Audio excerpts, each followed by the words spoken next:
సురవరం ప్రతాప్ రెడ్డి తెలుగు విశ్వవిద్యాలయం వార్షికోత్సవాల సందర్భంగా ప్రతిభా పురస్కారాలు ప్రదానం చేశారు. ఈ కార్యక్రమానికి మంత్రి గడ్డం వివేక వెంకటస్వామి ముఖ్య అతిథిగా హాజరయ్యారు.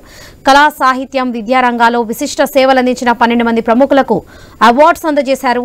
సంస్కృతి భాష కళలను ప్రోత్సహించే విధంగా తెలుగు విశ్వవిద్యాలయం చేపడుతున్న కార్యక్రమాలు అభినందనీయమన్నారు. ప్రతిభను గుర్తించి గౌరవించడం ద్వారా సమాజ అభివృద్ధికి మార్గం సిద్ధమవుతుందన్న వివేక వెంకటస్వామి.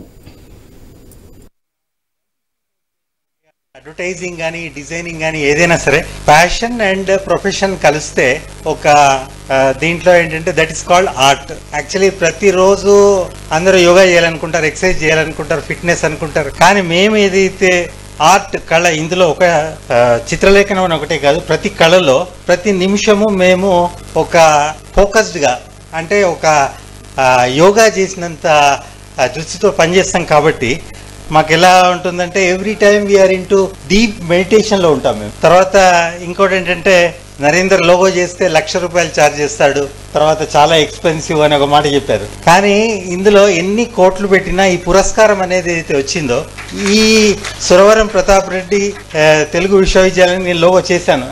ఏదైతే రికగ్నైజేషన్ చేశారో యూనివర్సిటీ వాళ్ళు, నాకు తెలియదు ఆ విషయం. ఈ సర్ప్రైజ్ నాకు ఒక వారం రోజుల క్రితం తెలిసింది. దీంట్లో నాకు అది నాకు ఎన్ని లక్షలైనా ఎన్ని కోట్లైనా